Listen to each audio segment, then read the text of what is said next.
Good evening, everyone. I'm Andrew Penn, a psychiatric nurse practitioner and co-founder of Open Nurses.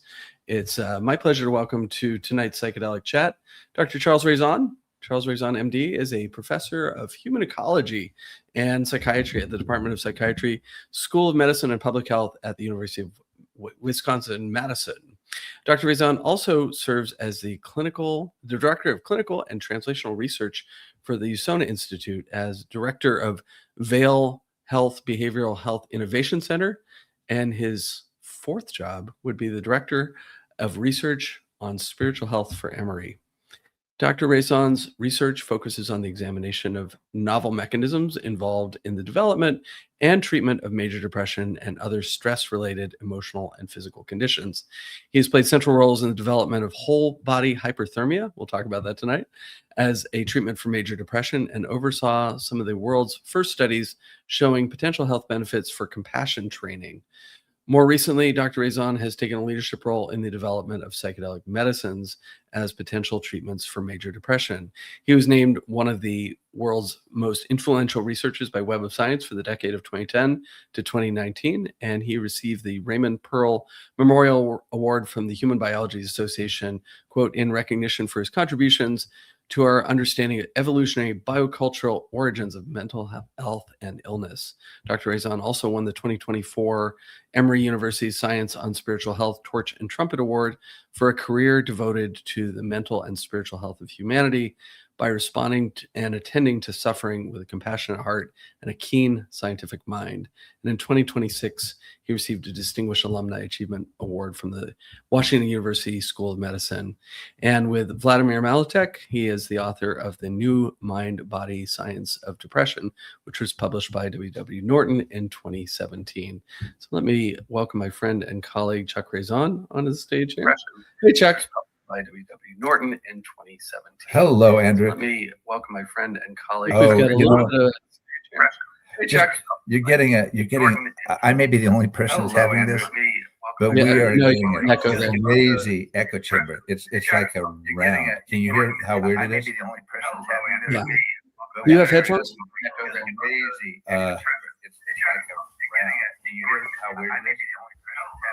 We're gonna hold on for 1 second while we see if we can get this sorted out.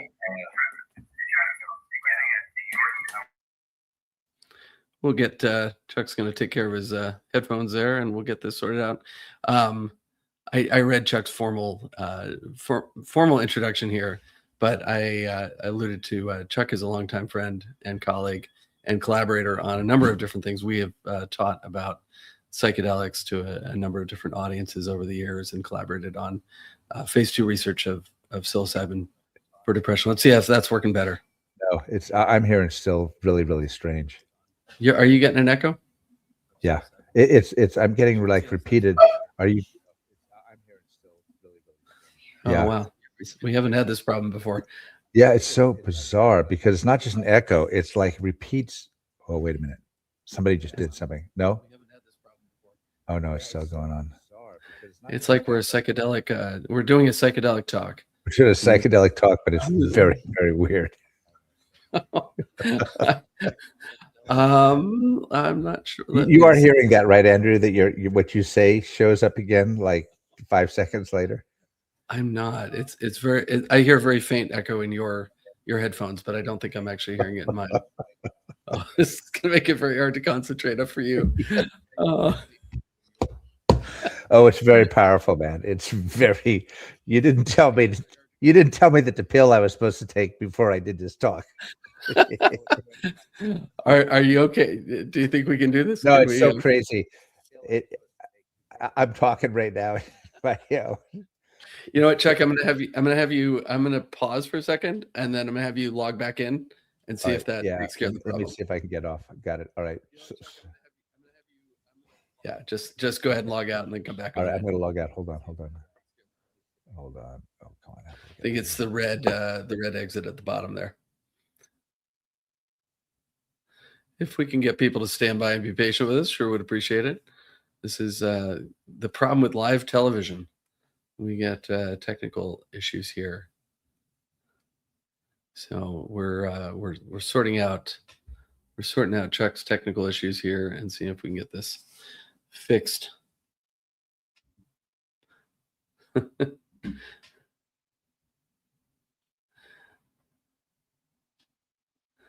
Give us a minute here if you're watching this live. I appreciate your patience.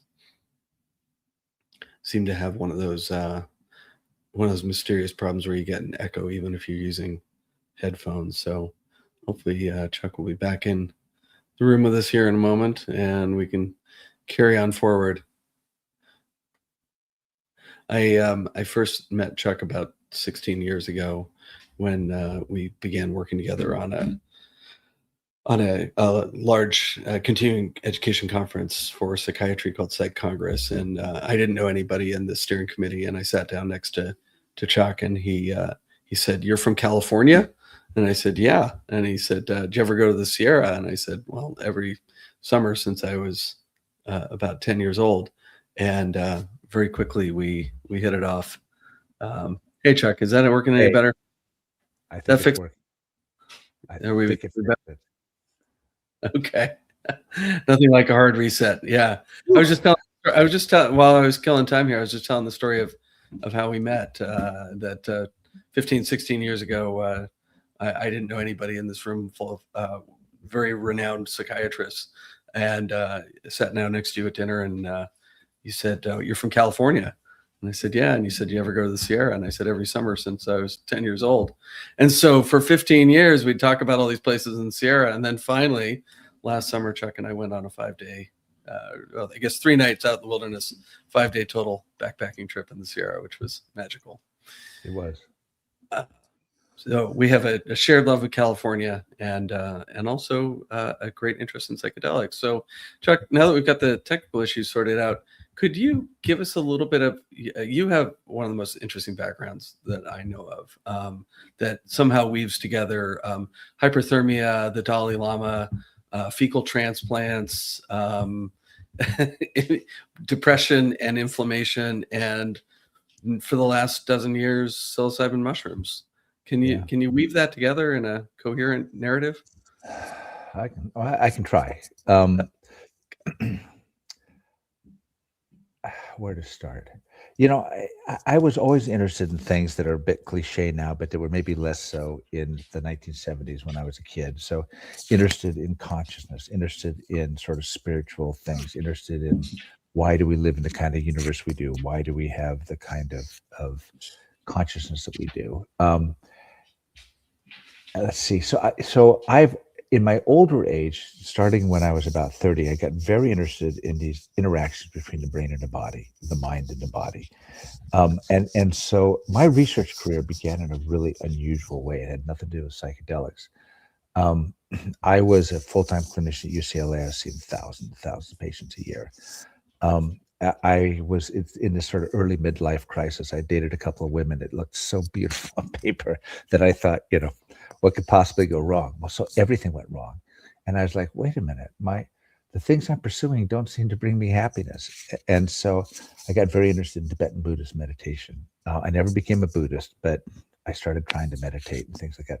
Anyway, because of that, it's a long story, which I won't bore you with, but I ended up getting to know the Dalai Lama's sister. And I was at UCLA as a faculty member, and the Dalai Lama's sister said, "Hey, we have a Tibetan Buddhist monk on your UCLA faculty." And I was like, "No, I did not know that." And so I became Lobsang Ropke. I became big friends with him, brought him into our service. And so for a year, I spent every Monday night about 3 or 4 hours just having Lobsang and I talking about Tibetan Buddhism. And in the course of that year, he told me about this really remarkable tantric practice called Tumo, which has to do with basically raising your body temperature, because in their belief system, being able to rapidly raise your body temperature is very conducive for the types of emotional states that promote enlightenment. And it sounds really weird and nerdy now, but I did not understand why fiddling with your body temperature would have anything to do with either enlightenment or with your emotional state. But I was fascinated by it. They've been doing it for thousands of years. There's people, they spend 8 hours a day for years on end doing this combination of visualizations and physical techniques. So I just became obsessed with trying to understand, what does body temperature have to do with enlightenment, or with, very, very positive emotional states. And um, I tried very hard to study that. I was never able to do it. But through this very circuitous route, what began to happen over the years was I began to study, first thing I did was, how do the body and brain interact to set you up for well-being or depression, especially how does the immune system talk to the brain? But at the same time, I began studying these sort of ancient practices. So we did early work on compassion meditation. And then I had an opportunity to go back into heat and study whether heat, like in a sauna, had antidepressant effects. And then, as you mentioned, in 2015, I came into psychedelics. So the very simple way to say it is that, without quite intending to do this, I developed this research career looking at whether we could identify ancient practices that have been repeatedly identified across human history that produced acute changes in consciousness that were deemed to be valuable and powerful for resilience, well-being, healing, most often picked up by religions, actually. Could we identify these and see if we could retrofit them for depression in the modern world? And that really that's the simplest way to talk about what I've been doing. So, like I said, we did early work on compassion meditation, and then I never lost this interest in heat. I'm still obsessed with it. Why is it that thermoregulation is so linked to emotionality? So, then we put people in cooking machines and showed that if you cook them up, they got this really powerful antidepressant response. And there's this very interesting immune mechanism that we even know some of the mechanism now. And then, so I was working in this space of ancient practices and mind-body stuff. And then I got this opportunity in 2015 to, once again, as you know, I love the West, like you said, to leave the West. I was in Arizona and moved to Wisconsin and, begin to work in psychedelics. Because, in 2015, that's ancient history in psychedelics. They're like dog years. Yeah, it was not so easy to get into this. And so this incredible opportunity fell into my lap to come to the University of Wisconsin-Madison and to begin to work with Usona Institute and do psychedelic work. Because I could see already, I'd begun to realize in the 2011, 2012, that work was going on in psychedelics, and that I increasingly thought that psychedelics were going to kind of be the queen of the ancient practices. And I think that's still true, by the way. So I got very lucky. I like Zelig, I just kind of wandered around wandered in the right place at the right time. Right place, right time. And that's how I came to do it. So there's this kind of through line that is kind of guided by looking at through these ancient practices through the lens of depression, and that could these become a kind of treatment for depression? Is there something about and these are ancient practices, so if we kind of invert this question, is there something about modernity that is depressogenic? Yes, absolutely. I not everybody agrees with this, but I am just utterly convinced that that's true. And that I'm further convinced, actually, that the United States is amongst the most depressogenic models of modernity. And we could talk about, and I think I very much think it's multifactorial. So there's evidence that people have been getting less happy in the United States for a long time, 50, 60 years. I think the evidence over the last 30 years or so is really quite compelling. And what you see is, if you look at the American population, rates of happiness go down, rates of depression go up. And you say, well, how do you know it's not just that people are becoming hip to depression and so they're more likely to report it? True. But unfortunately, the other thing that's going on is suicide rates are going up. And it is not evenly distributed. It's folks under the age of 35 that are carrying most of that burden. There's some kind of serious crisis going on, especially in young Americans. And, over the years, we've looked at various sort of potential causes. One of the more interesting causes is actually not psychological, but biological. There's a fair amount of evidence that the diet we eat, but that, well, thank God that we developed modern hygiene, that we developed antibiotics and all these things, because 50% of everybody born was dead by the age of 17 across most of human history. I mean, it's terrible, right? And when they began to clean things up at the turn of the 20th century, rates of death just plummeted. So it's a beautiful thing. But we kind of threw the baby out with the bathwater. And there's a lot of evidence to suggest that there were aspects of the microbial environment that we evolved in that, while very dangerous, also had power to sort of control the immune system in ways that would protect you against allergies and asthma and autoimmune conditions and maybe depression. There's a whole kind of literature on this. So one factor is just that we've been living in this sort of physiologic world of separation from ancient microorganisms that basically taught us tolerance, taught the immune system tolerance, taught the brain tolerance, and that with removal of that, you set people up in the modern world to be more anxious and more edgy. But then, what you really see this explosion, and I think the main thing now is just the digital world. Right? I mean, association is not causation, but man, the temporal association between the birth of hardcore smartphone scrolling and all this business, and especially in young people, the rise in anxiety, depression, suicide, starting around 2012, 2016, there was this big uptick. Mm-hmm. I find those data very compelling. So yes, I think that the modern world, that there are many elements of the modern world that are an evolutionary mismatch, so that we're losing our, we're reacting to things in ways that were very appropriate, 100,000 years ago that are not appropriate now. And then also just, a lot of things in the modern world are the equivalent of heroin or cocaine or something, where they basically are they figured out how to use evolutionary mismatch to just kind of, mainline these stimulation patterns that are very addictive. And phones are just like crack, man. It's just, and so I think what we've done is we've created this whole world of people that are falling away from these slower, more traditional ways that actually do tend to enhance well-being, and going right into the sort of mainlining it's awesome until it becomes addictive, and then you're, again, I think the addictive metaphor is very powerful. So yeah, I think there's multiple reasons why right now, at this moment, especially in America, there's a mental health crisis, because the world it may be okay for business, but it's bad for humans. Yeah. Chuck, I think your microphone on your wire is catching your shirt a little bit. Okay. There we go. Perfect. Okay, good. Yeah, Good. Much better. Thank you. So this idea that our biology has really become kind of out of alignment with the modern world, and if I understood that correctly, by sort of not having these more neutral bacterial threats, or not even threats, neutral bacterial presence, because we cleaned everything. We got rid of. People don't live with animals anymore. Right. They eat really, food that is without microbes. That we've now created a state where we're overreact.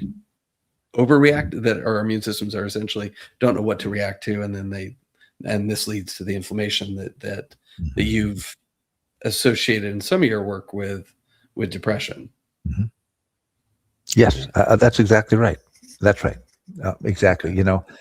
Depression from an evolutionary point of view is about how we manage our relationships with other entities. And we tend to think about it as how do we manage our relationship with other humans, conspecifics. But I think there's a whole story about how we manage our relationships with microorganisms also. And I think in general, over time, humans have evolved to be a species that, if they're able to work out win-win scenarios, more peaceful scenarios where one person doesn't just take the whole pie, but where there's a bit of a sort of an altruistic spreading around of things, when that happens, humans tend to be happier and less depressed. And so you can see the same, there's a fractal nature to all this that's fascinating, because you can see the same thing down to the microbial world, right? So there are some very, very dangerous microbes that, you need an antibiotic or you're going to die. You got to deal with it, right? But the overall microbial world actually was in many ways very, very beneficial, and trying to figure out friend from foe, and how can you, so the problem with the 20th century approach was, we're just going to, let's just think about bacteria. We're going to kill all bacteria, antibiotics. It's a little bit like the Blitzkrieg in World War II. It's fine if you can kill every single enemy, but if you can't, there's a Winston Churchill out there, and he's going to come and he's going to get you, right? And so this is what you see. You do this, and then if there's one resistant bacteria, all of a sudden, Hmm. you've got to sort of spread it. Not to digress, but you and I have an interest in Western forests. It's very similar, right? So you like the forest, you don't want any fires, you suppress fires, and then these problems build up, and then all of a sudden there's a tipping point and everything explodes, right? So you think, oh, we're just going to kill all the bacteria, we're going to kill. It's a super aggressive sort of martial approach to the bacterial world, and it Hmm. works for a while. And it's way better than having your kids die constantly when they're young. It's not that it's bad, but evolutionary processes being what they are, when you do that, if there are any pissed off survivors left, it's like the second Godfather. The kid grows up, he comes back and kills the guy that shot his father, right? It's like, Hmm. you know, over time, what happens is you begin to get these increasingly hostile interactions with the microbial world that reflect a lot of, frankly, what's going on now, I believe, sort of in the political world. Hmm. And then you've got real problems, right? Things that were perfectly okay 30, 40 years ago are killing people now because, we've lost our purchase on how to work productively with bacteria. So one of the things that fascinates me about human microbial interactions is that a lot of the same rules around don't be overly violent, look for win-win scenarios, look for things like this that work in the human world over time are strategies that are very beneficial in the bacterial world. We don't tend to embrace them, but there's a whole literature on this, and it's very striking. So I think up and down the levels of sentient existence on this planet, Hmm. there are these patterns and generally collaborative win-win things. If you can do it over time, yield the best outcomes, and you can see it whether you look down into the bacteria or you look up, into other humans. So if we weave this, and I want to get into the development of psilocybin as a medicine before we wrap up this conversation, but I want to conceptually think about, it's a weird question of like, why would psilocybin be antidepressant? And if I'm hearing you correctly, I think, I remember when I first read about animal studies of depression, I thought, how do you make a rat depressed? Do you just Mhm, have it listen to gloomy music all the time and drink too much? No, you make it defeated. You mhm, you you make it, you frustrate it. You make it so mhm. it can't predict what's going to happen next. You make it socially defeated, right? And you induce models of scarcity. There isn't enough of a thing, and it Yeah. loses, and it becomes depressed, right? And one could say, is this analogous to late stage capitalism? I don't know, but when we think about psilocybin experiences, often people have this experience of kind of unity or something larger than their little story. You Mhm. can call that ego death, you can call that transcendence, whatever you want to call it, but it's about connecting to something larger than yourself and realizing maybe perhaps there's more than you. Part of the awe experience is often that feeling of there's more than I could have ever imagined, right? Mhm. Am I barking up the wrong tree here as to how your thoughts on how psilocybin might actually be salutary in depression? No, I mean, my you're not barking up the wrong tree. This is yeah, there's a huge debate right now in psychedelics and psychedelic drug development. And so these turn out to be very, very, you've heard me say this a lot of times, but very pragmatic questions. This question of how is it possible that something that a drug that's in your body, like psilocybin for 24 hours, can produce these long-term changes in how people think and feel, right? I mean, the Right. drug's long gone. So clearly Yeah. the drug must have set something in motion. Hmm. What did it set in motion, and how? So what did it set in motion is one question. Another question is, well, how did it do it, right? And there's a lot of evidence suggesting that the things you talked about, when a psychedelic engenders those, the more people have a sense of positive awe, the more people have a sense that I'm connected with something larger than myself in a powerful, meaningful way.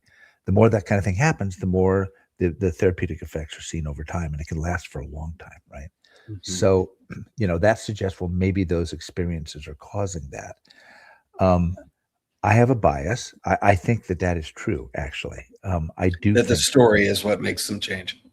Yeah. Right. Now, there's a biology to the story. So if you want to be a reductionist, how you separate out the story from the underlying brain patterns that produce the story, that's then you're down into the hard problem of consciousness. And it's, but if we, yes, that the stories, at the very least, the stories are readouts of patterns of brain activity activated by psilocybin that set in motion other long-term changes that are self-sustaining enough that people feel different without the drug for an extended period.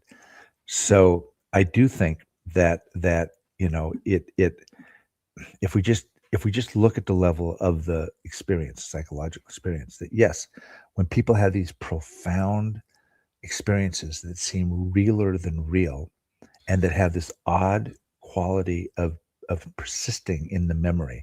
You told me this years ago, about psychedelics that, I don't know, that it's like, you had a powerful experience in Barcelona and you could close your eyes years later and you were down on the street in Barcelona, right? It's like Mhm. you hear this all the time with psychedelics. People will say, man, I hear a song that I heard when I was having a psychedelic experience and I'm right back there, right? I think something about that, the fact that there's uh, that I think that is really going to be key to how they work. Roland Griffiths years ago, this was his idea, or at least the first time I ever heard it said. And honestly, I still actually kind of believe it. It's my leading theory, which is that psychedelics are like reverse post-traumatic stress disorder, right? Mhm. That, you think about PTSD, right? So you got Mhm. people, they're functioning, they're okay, they're in one state, and then something shocking, horrible, unexpected, uncontrollable, bam, happens, right? And Mhm. then they're not the same after that. And they're not the same for a long period of time. And they tend to have flashbacks and dreams about it. And, why can't they go to the bank where they were robbed? Because, they when they go there, it's like it just happened, right? There's a Mhm. stickiness to the memory, which is horribly problematic in the context of PTSD. I think psychedelics work that way somehow. I think that my best bet is that they induce, like a trauma, they induce this amazing, shocking, mind-blowing experience that you can't fully control, that is highly meaningful, and that when it's over, because of that, it stays with people just like a trauma experience does. Mhm. And to the degree that does that, people tend to remain changed by it. Something Roz Watts said to me, who was the therapist at the Imperial College studies, said Mhm. to me years ago, was that she noticed anecdotally that as people begin to relapse back into their depression, they would say something like, "I can remember the trip. I can tell you what happened, but Mhm. I don't feel it anymore." Right? And so I think that's a Okay. key. Well, and this raises this important question, which is really germane to your work, and also the sort of really the model of psychedelic therapy, which is what's the value? What is the value of the story? What's the value of therapy? We have companies that are developing these psychoplastinogens that would leverage similar maybe mechanisms, but without the subjective psychedelic experience. So, Yeah. put simply, does the trip matter? Yeah. Well, I mean, this is my little part of the research world is completely dedicated to trying to look at that question because it's philosophically and spiritually really important, right? You could say it differently. You could say, does consciousness have causal power, right? So you Does it identify yourself does it make as a things causal. happen? Yeah. Yeah.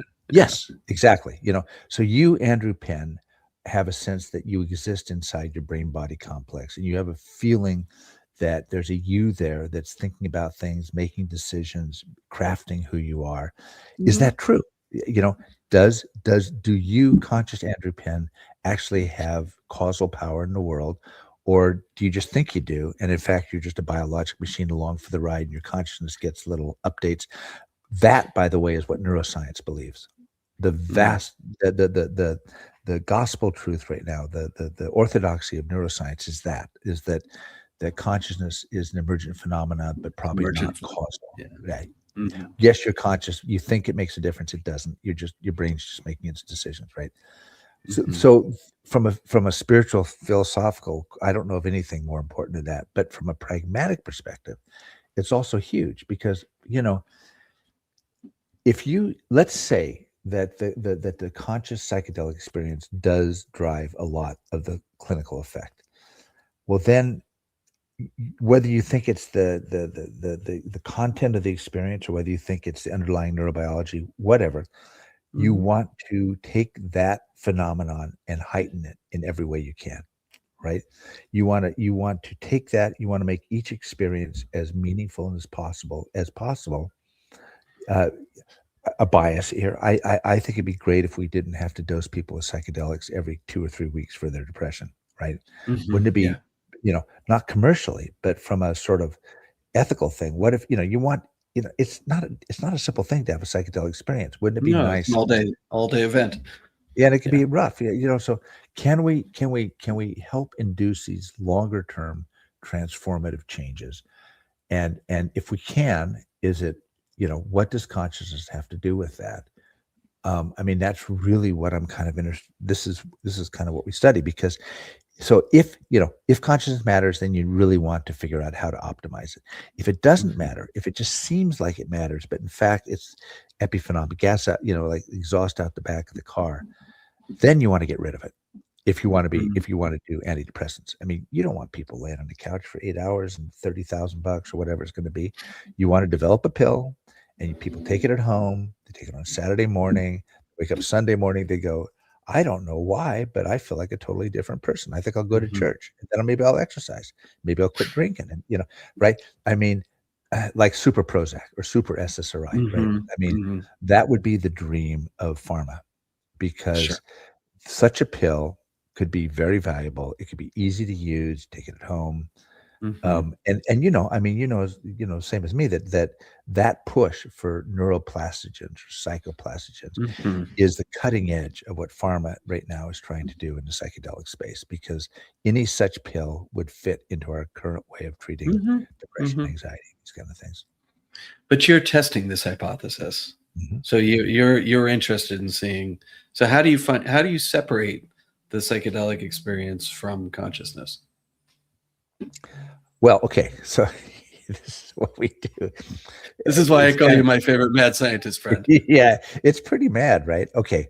So Mhm. the first thing to do is to start with consciousness. And so to ask a question of, okay, well, what do you mean by consciousness? Do you mean the phenomenology while it's happening, right? So there's a you there right now. Maybe you're listening to me, maybe your mind's drifting for a second, but you have oh yeah, wait a minute, I'm there. So there's that, but there's also like what we take out of an experience and carry with us. Like, I say something outrageously inappropriate. You never forget it for the rest of your life. You go, God damn, I'll never have Raison again for anything. That, you remember that, right? You go, oh God, gee, yeah, that time, right? Okay. So do psychedelics work primarily by the experience while it's happening, or do you have to have memory for the experience for it Mhm. for it to take hold, right? And if you say, well, you got to have memory for the experience, because how could something you don't remember make any difference? To which I say, yeah, well, what about childhood abuse and trauma? Kids, they don't remember that they were, but yet it changes their entire life. It sets their Mhm. biology. So we clearly have lots of examples that unremembered sort of phenomenological things powerful things can utterly change the course of a lifetime. So maybe you don't remember a thing about your psychedelic experience, but while it was happening, you're like, oh my God, oh, now I get it, right? So we do one study, we call it the Recap 2 study, where we basically figured out a way to give people a psychedelic experience that they have a hard time remembering. We basically induce a blackout for the experience by using a drug called midazolam or Versed. If it's what you get in a colonoscopy, Mhm. where if you had conscious sedation while you're talking and stuff, but you don't remember anything afterwards, Yeah, we you got use a that bunch of drug. nurses in the room. They know what Versed is. Yeah. You know exactly what I'm talking about, right? They Okay, know what they're talking. They know what you're talking right. about. Yeah. So that's what we do. We give people psilocybin and Versed versus a placebo, and to look at this question of, if you swear to time you're having a really powerful psychedelic experience, but afterwards you don't remember it, does it still change how you feel about things? And our preliminary data suggests no, does not. If you can't remember it, or if the memory is vitiated of its salience, which midazolam does as you increase the dose. Um, So they're awake, but they're tripping, oh, they're but they don't. tripping. Oh yeah, And and they're we have awake. them fill out questionnaires like 6 times while they're Okay, tripping, but right? but afterwards they come out and they say either I don't remember it or like I remember it, but I don't think it really mattered. Yes. So That's what the we've done so salient part. far is, yeah, we've done a dose response study where, we started at like this level of midazolam, and then we went up, up, Uh-huh. up. And as we Hmm. raised the dose, that's exactly what happened. People continued to swear at the time of the experience that it was really powerful. But as we Mm. raised the dose, and you ask them the next day, and they said, no, no, it didn't really mean anything. And as we raised the dose, the improvement in well-being went away also, You which was is as you amazing. raise the dose of midazolam. So Mhm. as their ability to remember it became Yes, and impaired. as the salience of the memory. So it's like some people totally forgot, but some people just it wasn't that they forgot. It was a little bit like what I said that Roz Watts said. They could tell you, yeah, I remember something here, but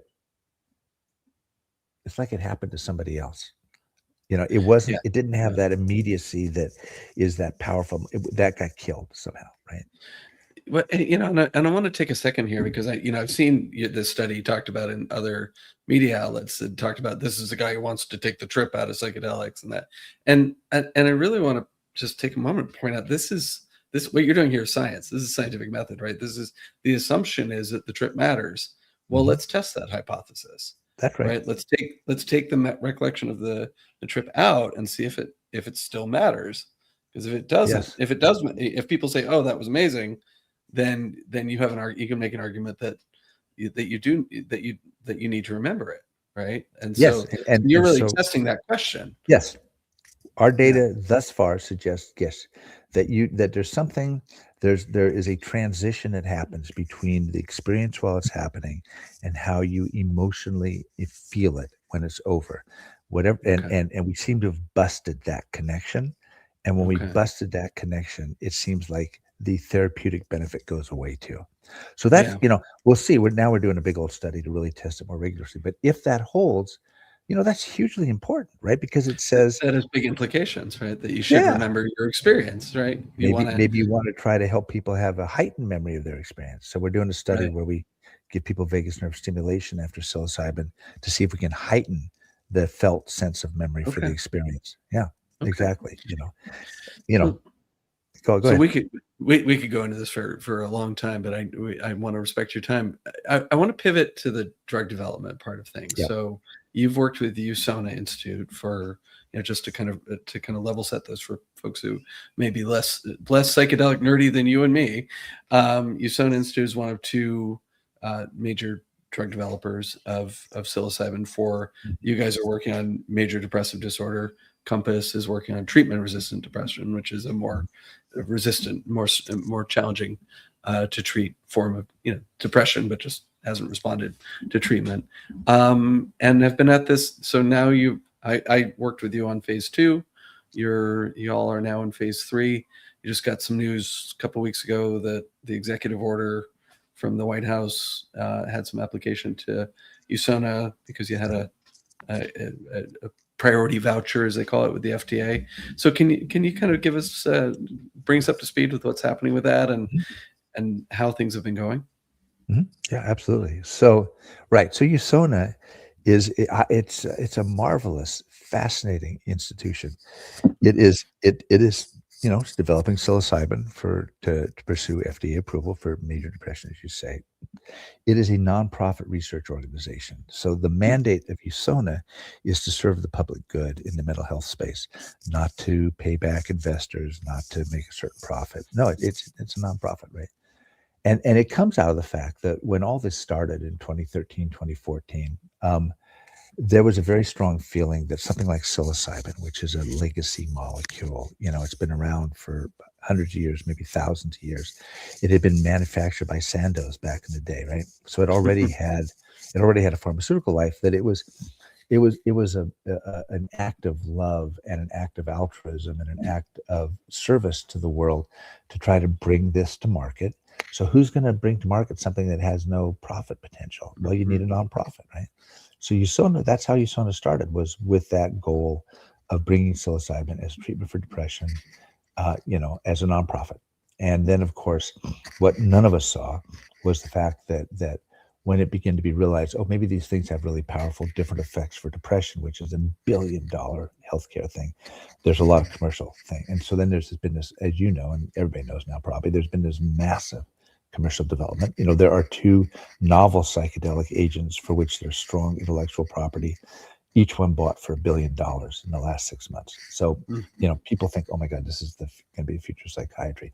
In 2015, it did not seem like that. It seemed like we were doing the good Lord's work, right? Okay. So Usona has been on this, development program. We, as you said, we did a phase 2 study that was very, very positive. And so now we're, in a phase 3 program. Now, so the FDA, these are very, very strange times. And one of the strangest things about these times is that almost nothing crosses the red-blue divide, the right and the left. But psychedelics do. They have a lot of support in many aspects of the sort of liberal, America. But they've got some passionate, like super intense support on the right, and there's a whole story, of course, about how veterans that have PTSD go down to Mexico and they get ibogaine, and that we need to help our veterans, and why aren't they being treated in the United States? And so there's it crosses this divide. It's really interesting, right? So Trump gets a text from Joe Rogan saying, hey, can we please make ibogaine get going here? And Trump says, sure, why not? And so Trump puts together an executive order, and the executive order has two components to it. One is that he grants 3 vouchers, and we'll come back and talk about what a voucher is. And the other is that he says, and I'm going to give approval to move forward with ibogaine. There's this company, DemiRx, right? But I want to talk about that first, because ibogaine, for most, if you know anything about psychedelics, it's the sort of darling child of people going down to Latin America for these super intense experiences. It's probably the most intense psychedelic. It may be useful, especially for opioid addiction. It's a very interesting molecule. So this, so now the government has said, you may go forward with ibogaine, but it's not ibogaine. It's actually noribogaine, which is a metabolite of ibogaine. And the interesting thing here is, per the company that's developing it, at the doses they've been using, it's not a psychedelic. So it's really interesting, right? That what the executive order approved to go forward was not ibogaine, and it was not actually a psychedelic, at least as we understand at this point. So that's interesting, but that's one thing that executive order did. So what are vouchers? So vouchers, what does a drug company do? They have to do a whole series of studies that are positive to show that, hey, we have a new drug, and we're trying to use it for some medical condition, let's say depression. And here are our studies. You got to have, a certain number of studies and animal studies and all this stuff. And then there's a package that you have to submit to the FDA. It's called a new drug application, or an NDA. They can run to 60,000 pages. Just to put it in perspective. You thought you had a bad like high school. I had a lot of papers to grade this at the end of this quarter here. Yeah, it's outrageous, right? So a drug company submits it to the FDA, and then they wait. And the FDA has about a year, and they come back and say yay or nay, right? What the voucher does is it cuts that review time to a month or 2. So you go to the front of the line. Yeah. Not only you go to the front of the line, you get like super expedited, right? They will, you'll go to the front of the line and they'll look at it and start looking at it right now, right? But what it does not do is guarantee that you'll get approval. Okay. Right. Okay. So the FDA gave out 3 vouchers, and I found 2 of them very surprising. One voucher was to Compass Pathways. They're a commercial entity. They're developing psilocybin for treatment-resistant depression. Makes sense. They're far along. They've released their phase 3 data, out to the public. Usona got one of these also. Now Usona is also pretty far along. It's not that, but it's very touching to me that a nonprofit would get one of these vouchers. And what I often say these days is, when I came into this space, if Usona succeeded, I thought that what history would write about would be the psychedelics. I now think that if Usona succeeds, what history will write about is the fact that a nonprofit got an approval for a huge medical problem that's never really happened before, and it may be a kind of a lighthouse along the shore of, are there other ways to develop drugs, right? So that's very interesting. The third group to get the voucher was also very surprising. It was Transcend. They're in negotiations publicly with Otsuka, large pharmaceutical company. and Transcend had methylone. Methylone is an MDMA-like, but it's different molecule that they did studies in post-traumatic stress disorder with. Mm-hmm. They're not nearly as far along. They haven't even started a phase 3 program yet. But anyway, so they got one of the vouchers. So what's happened is that when I first came into this space, the FDA was just beginning to try to understand psychedelics, and they were pretty open to stuff, right? Because it didn't seem like it was, I think, going to really happen. Then there was this sort of middle phase, and that culminated with MAPS, Lycos, Resilient, the folks that were wanting to bring MDMA to market for PTSD, getting that rejection, right? They got slammed down in the summer of 24, yeah. 24, right? And it was like this crash of psychedelic stuff, But the Trump administration and elements within the Trump administration have been incredibly pro-psychedelic. There's some wobble, but in general. And so boom, here we are all of a sudden with an executive order and 3 vouchers. And so, I mean, you cannot predict the future, but we know Compass results. They've published the top line results. They have 3 significant positive studies. The results are not very strong. It's not like psychedelics. Psilocybin was a miracle cure in these studies, but they beat placebo. They did what they have to do. So unless and for people that aren't familiar with trials, that's the goal. That's the deal. You're not going head to head against Prozac or something that's out there already. You're going up against a placebo, and you have to do better than placebo. That's right. And their improvement, if you start at just depressed and you want to get less depressed, their average approval was about half of what you get with a sugar pill in an SSRI study. So these were not. There's been one of the things that most fascinates me, and Andrew, when you and I go to Psych Congress in the fall, this is one of the things we'll talk about is if you look at the data,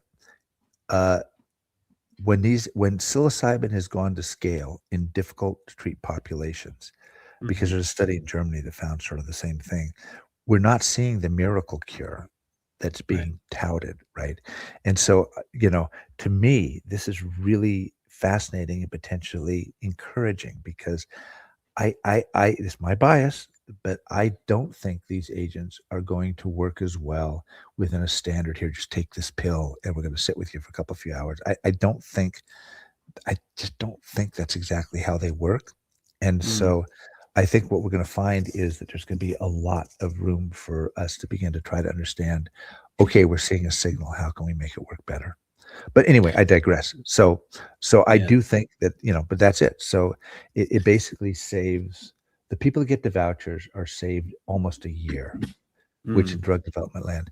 And the other thing, and I can only speak for Compass here, is, the FDA coming out of the thing with Lycos and MDMA, the FDA was, and even back into Spravato, into esketamine, the FDA was saying, well, hey, if you take Prozac, Paxil, Zoloft, SSRIs, you're going to take them every day. So if you're feeling better after 6 weeks, we're going to just assume that you're going to feel better after 6 months because you're still taking it, right? Right. Now, that is an assumption. It's not altogether true, but whatever. But if I take a pill and it's in my body for a few hours or a day, it's like inquiring minds want to know, well, how long are you going to feel good before you crash again, right? And so the FDA was very bullish about saying, no, we need to understand what's the durability of effect. You can do a 6-week study or a 12-week study, but, we want to know over a year, how often do you have to take these things, right? Which is a very reasonable thing to ask. Sure. But somewhere about a year and a half ago, they, at least with Compass, they seem to reverse course. And they seem to be willing to consider an application with only the short-term data. And I assume the longer-term stuff will be follow-up. If approval is given, it'll be what they call phase 4 studies. That also shaves time off the development program. So all in, the FDA has done several things in the last year that have really potentially shortened the time to approval, in this case for psilocybin. And one of the things that there's a lot of discussion around is sort of what is this going to look like when it's actually delivered into a patient, when we give a patient psilocybin, and will there be psychotherapy? Who's going to be in the room? What happens afterwards? And tell me if if you think I'm off base here, but it seems like that's very much a work in progress. That that the attempt of asking the FDA to put therapy in the drug label that Lykos attempted was really probably not a great strategy, because the FDA doesn't regulate psychotherapy. It doesn't regulate the practice of medicine. So they push back on that. So the drug becomes approved, and then it's really the field that figures out how it gets delivered, right? And so, and there would then be research beyond that. Once the drug is approved, how do you amplify that signal, right? So Yeah. like the example I often use is that, it's like we all were told in our training, antidepressants work better with psychotherapy. Mm-hmm. But that's not written down on the label. It doesn't say if you're going to take Prozac, you have to be in psychotherapy. It's just kind of a conventional wisdom, standard practice that this might be more beneficial if you combine it with something that encourages behavioral change. Mm-hmm. Yeah. Right. So psychedelics we really don't know how psychedelics will be delivered in the future. Yeah. I believe that's very true. We really don't know. And, there have been so many programs that have sprung up to, train people to be psychedelic assisted therapists. And I've said for years, many of these programs are great. And if you're really passionate about psychedelics, there's much to be said for going to them. You'll learn a lot of things that are very, very useful. Whether or not they'll be needed upon approval, that's not at all so clear to me. I don't know, but I don't think the FDA is going to require that level. There's a thing called a REMS, as risk evaluation mitigation strategy. It tells prescribers how they can use the drugs, right? So I think there'll be a REMS that says you can't take it at home. You need probably 2 people in the room, that kind of stuff. But I find it hard to believe, but we'll see. But I'm with you. I don't think that psychotherapy is going to be mandated. So there's an interesting wrinkle here. So like Colorado, if you look at what it takes to be a medical provider of psilocybin in Colorado, I believe it's 140 hours of class time. It's 6 months of an apprenticeship, right? I mean, they're really doing it right. I mean, you've got to jump through a bunch of hoops. That's what what are they going to do when if it gets approved at a federal level for a treatment for depression, let's say, or TRD? It's not going to be like that, right? So all the people that have done all this stuff in Colorado, if they want to switch over, if they want to do it with mushrooms under Colorado law, they're going to have to do all this much more intense training and preparation. I suspect, I mean, don't quote me on it because it's the future, but I suspect that if they want to use FDA-approved psilocybin, there'll be a very modest training. I bet, right? So the state programs are more rigorous than I suspect the REMS is going to be for the FDA-approved version. So it's going to set up some weird dynamics. Well, it's a good segue into a question that we ask everyone, because obviously this is an organization of nurses. So, we have a particular bias and interest in what will the role of nurses be in this. And what I'm hearing you saying is that really it may not be about training a whole new set of the workforce, but rather leveraging people that already have skills that are in alignment with what might be needed. And that's, that was sort of part of the raison d'etre of our organization, was that we know how to do a lot of this stuff. Now, my fear is that we may be overqualified, in that, like, if you look at how Spravato is delivered, it's mostly done by technicians, right? Who are not even licensed. They're not nurses. They're technicians, maybe making a double minimum wage, but it's not a professionalized job. So do you have any thoughts about when you were talking earlier about how medical experiences can also be very powerfully narrative, right? That the people will tell you about their childbirth experience 40 years after, or if they had a near-death experience, they will remember it in this very clear way. So nurses often have a sort of a front row seat at that kind of stuff. So I just would be curious to get your thoughts on the alignment and maybe misalignment, if there are any, between the profession of nursing and what you've seen in the delivery of psychedelic treatments. Yeah, well, the only misalignment would be if okay, well, let's back up a step. So, Andrew, you and I have worked with this concept of compressibility, which I think is so interesting, Hmm. right? This idea of the market forces will compress psychedelics as much as they possibly can because, market forces will want to see a return on profit.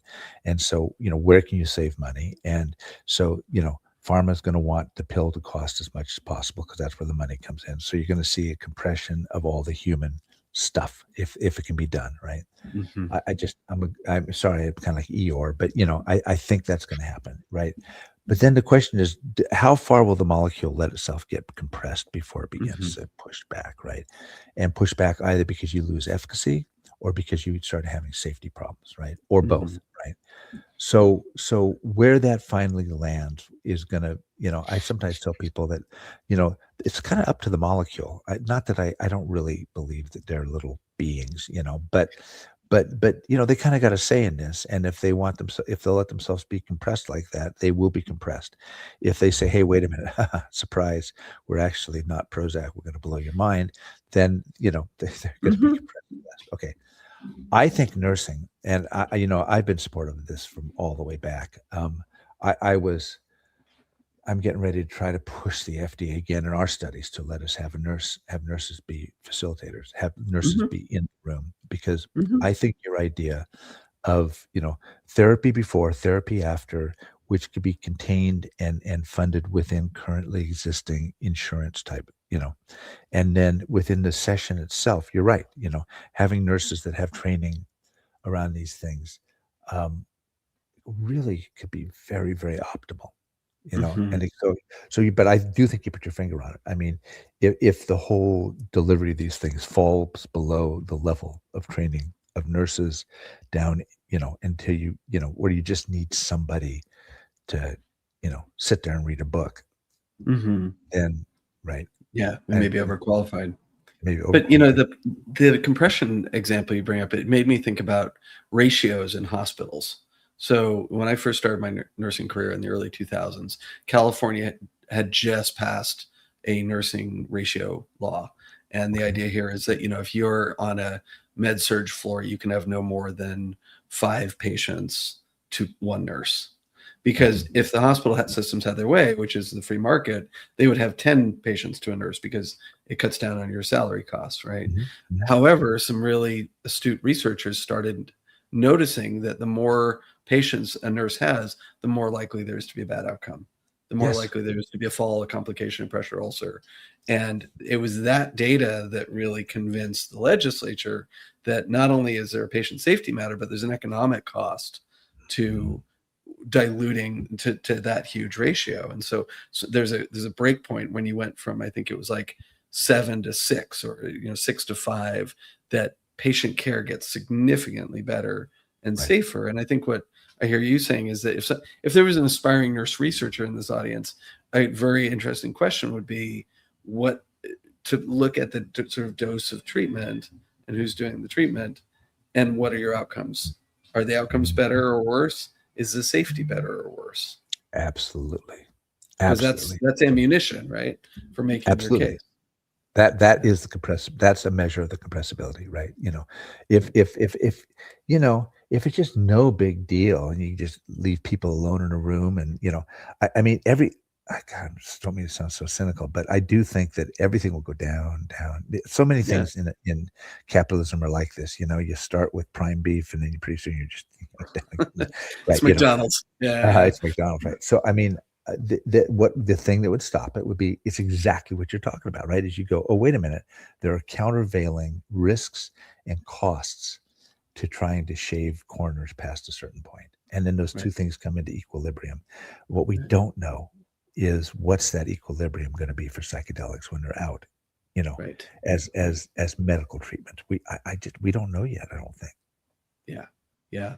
So yeah, I think it's important to just remember, and tell me if you think I'm off base here, that even though it feels like we're approaching the finish line, in many Mhm. ways with the FDA, that it's really just a lap mark. Absolutely. If these things become approved, then we've got to go back out there and Oh, and and so then much of this answer still these is questions next. next. Yes. Yeah. Oh, we The galaxy of unanswered questions far exceeds the solar system of things we've answered. I mean, yes, no, this is going to be an iterative process for years. That's another thing I'm utterly convinced of is Yeah. people have people are underestimating all the challenges that are going to happen next. It's not going to get easier. It's going to get wilder. And so, yeah, I do think we're just at the beginning. It's going to get wilder. It's gonna get wilder. Couple of quick questions here as we get towards the end. Yep.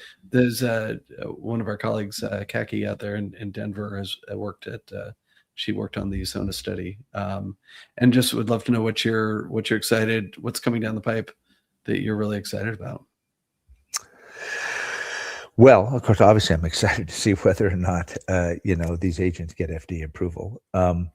I'm a lucky guy. I'm older. So, at my age, if you're going to be kind of busting your butt all the time, you better be doing something interesting. And so I'm really interested in the work we're doing. We're doing some really interesting work in Colorado, actually. So like I said, I am the director of this research institute out in Vail.